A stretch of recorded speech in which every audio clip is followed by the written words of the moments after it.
안녕하십니까. 누리 PD 김준입니다. 자, MBC 사태가 심상치가 않습니다. 일단은 방문진에서 신임 사장을 이제 선임을 했죠. 안형준이라고요. 기자 출신입니다. YTN에서 기자 생활 몇 년간 하다가 MBC로 넘어온 순수 정통 MBC맨은 아닌데 이 특이한 사례입니다. MBC 내부의 그 분위기나 정서로 봐서는 이거 있을 수 없는 일이거든요.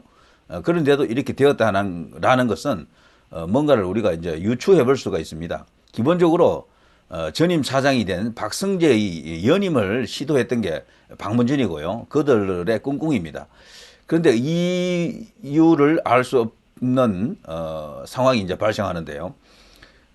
시민평가단이라고 하는 제도적 장치가 있습니다. 여기서 박성재가 편파 방송에 책임을 지고 그리고 경영에 대한 부실도 나름대로 그 이유가 됩니다. 아웃됩니다. 시민평가단에서 가부 판정을 이제 내려야 되는데 거기서 부 판정을 하면서 탈락하고 말아요.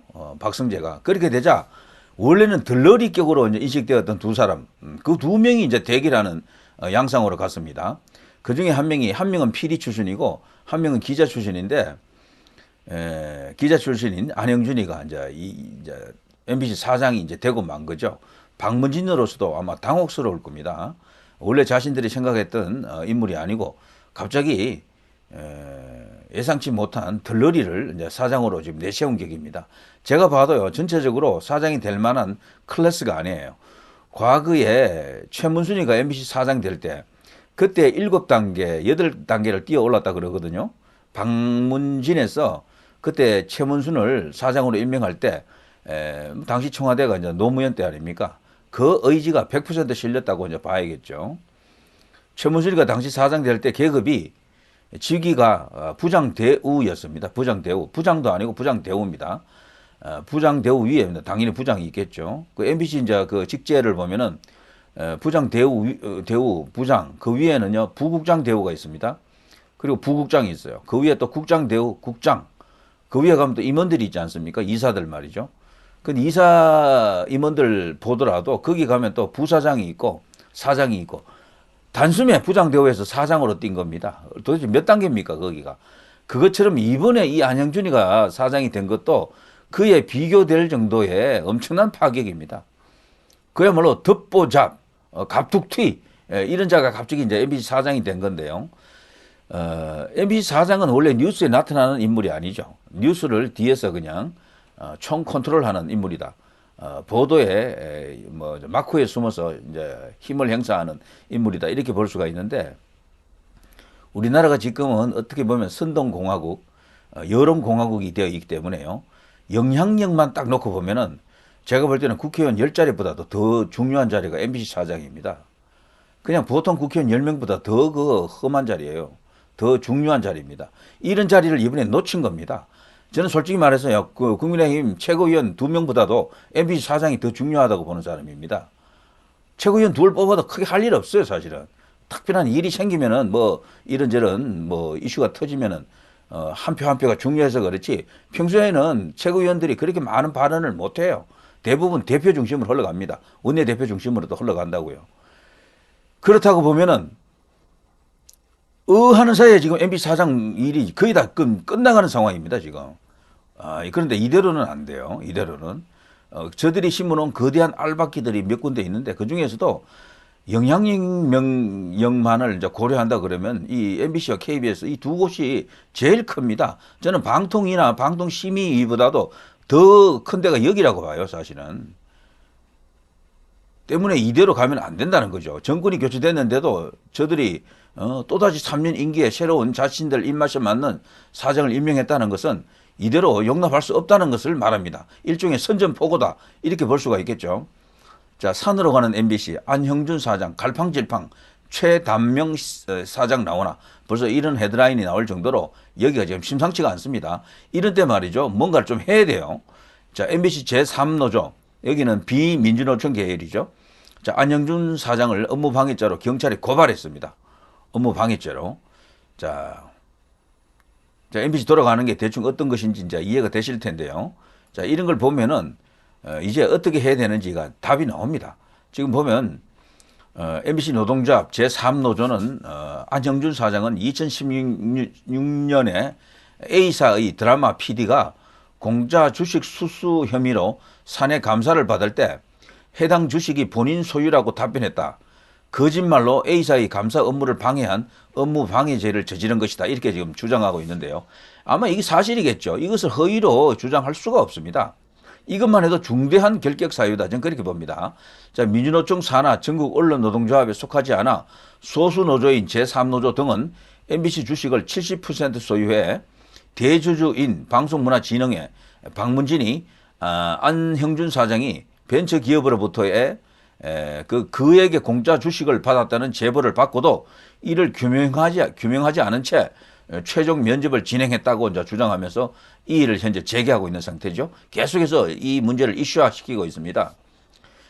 그리고 MBC 내부에서도 충분히 이 반발 기류가 있을 수밖에 없는 게 이 안형준은 들러리가 맞습니다. 제가 봐도. 그리고 이 정통 MBC맨이 아니기 때문에 엄청나게 얘기하면 저항을 받을 겁니다. 자, 안형준 사장은 지난달 27일 사내 온라인 게시판 글에 2013년 후배의 부탁을 거절 못해 명의를 빌려줬다. 하지만 결코 주식을 받지 않았다라고 해명하고 있는데요. 단 1원의 금전적 이득을 취한 사실 또한 전혀 없다.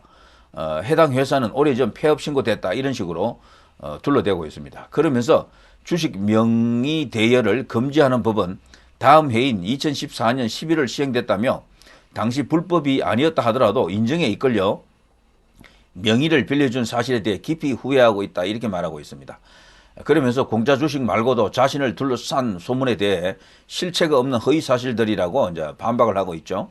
그 안형준은 지금까지 직위나 직권을 사적으로 이용한 적이 없고 음주운전 등 벌금조차 내본 적이 없다며 이를 입증하기 위해 관련 법 조항과 경찰의 범죄경력회보서, 수사경력회보서를 방송문화진흥회에 제시한 바 있다. 이런 식으로 자신을 위해 가지고 적극적으로 변화하고 있습니다. 그런데요, 제3노조가 성명서를 발표한 게 있는데요. 이걸 한 번쯤 우리가 읽어볼 필요가 있습니다. 여기 보면요, MBC 내 비민주노총 계열인 MBC 노동조합 제3노조에서요, 2017년 팝 불참 직원들에게 안형준이가 했던 폭언이 있는데요. 네가 매국노다. 팝 불참한 노조원들에게 쪽발이다. 네가 매국노다. 쪽발이다. 이런 발언을, 이런 망언 폭언을 했다는 겁니다. 자신이 힘들고 억울하다고 느낄 때마다 힘없고 약한 직원들에게 막말을 쏟아냈다. 좌우를 떠나 사장 자격이 없다는 증언들이 마구 쏟아지고 있다고 합니다. 그래서 이 안형준은 현재 인기가 없어요. 좌파들 입장에서도 그게 MBC 노조 입장에서도 입맛이 맞는 친구가 아니에요. 내가 보니까 이게 정통 그 노조 라인을 밟은 인물이라고 보기 어렵습니다. 박성재를 믿고 있다가 박성재 아웃되니까 이들도 지금 당황해 있는 것 같아요. MBC 본부 노조도 말이죠. 제3노조 입장에서는 당연히 아니고, 그래서 지금 좌우 모두로부터 지금 비토될 수도 있는, 잘하면은 조기에 낙마시킬 수도 있는 그런 상황으로 옵니다. 이런 때 외곽에서 조금 이렇게 수사 라인에서 뭔가를 이렇게 시동 걸면 바로 스스로 사퇴할 가능성도 있을 것 같아요. 틀면 다 틀립니다. 없을 리가 없어요. 자, 더 이상 MBC에 누를 끼치지 말고 물러나라 라고 지금 제3노조가 지금 요구하고 있습니다. 그러면서 이 제3노조는 5년 전 파업 당시에 아침 뉴스 작가들에게 파업 참가를 압박했던 안형준 그 장본인이 2년 뒤인 2020년 2월 아침 뉴스 에디터로 영전해 돌아와 파업 불참 작가 3명을 만났을 때 던진 첫 마디가 역전의 용사들 오랜만이네 라는 말이었다고 합니다. 당시 작가들은 안형준 에디터의 성격을 잘 알고 있었기에 이 말을 전혀 환영의 인사로 받아들일 수 없었고 오히려 뼈가 있다고 느꼈다고 합니다.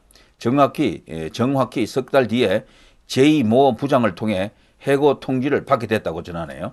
그러니까 말은 역전의 용사들 반갑네 해놓고 실제로는 뒤에서 잘라버린 겁니다.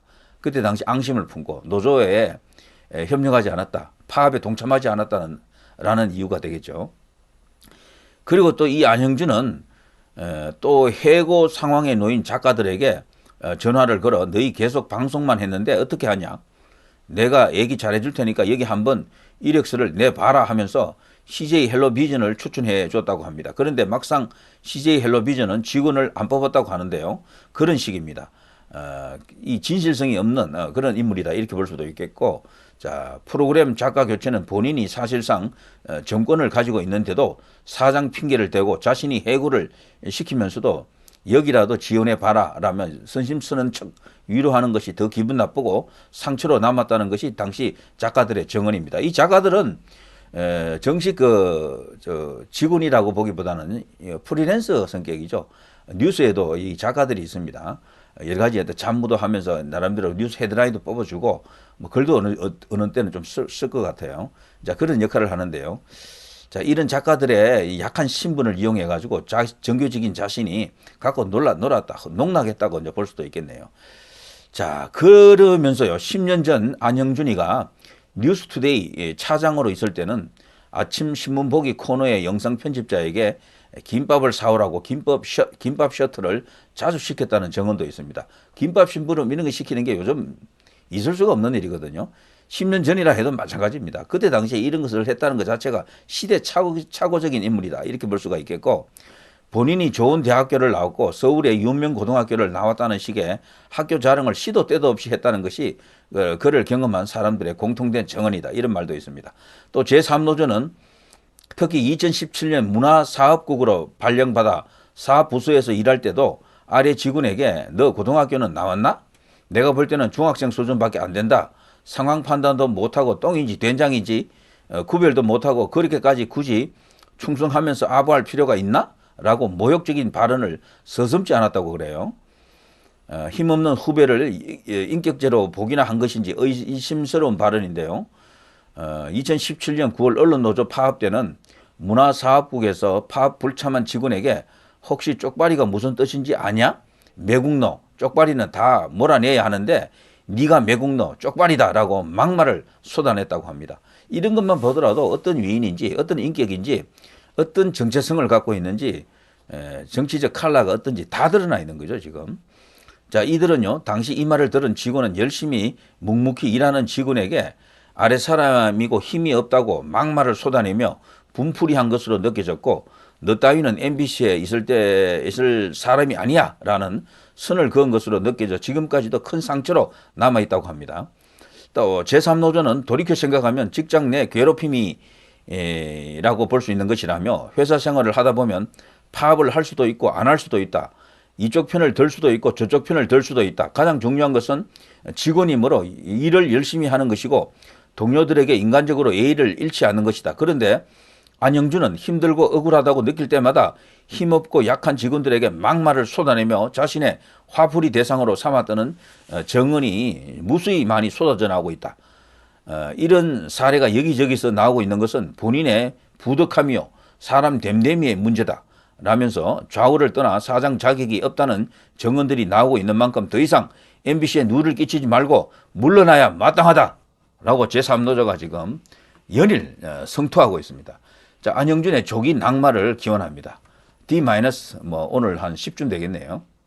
이거 이대로 어물쩍 넘어가면 안 됩니다. 훨씬 중요한 자리입니다. 여기가. 정치 이야기를 하다 보면 정치 내부에, 여의도 내부의 이야기만 자꾸 하게 되는데요. 실제 우리나라는 이미 여론공화국이 되었기 때문에 여의도 권력이 여론을 이기지 못해요. 여론이 더 힘이 셉니다. 박근혜 대통령 탄핵을 보면 아실 겁니다. 때문에 이런 여론을 쥐락펴락하는 이런 자리, 여기에 더 큰 관심을 쏟아야 됩니다. 제가 앞서도 말씀드렸습니다만은 최고위원 두세 명보다도 여기가 더 중요하다니까요. 자, 이 정도 하겠습니다. 누리 PD 김준이었습니다.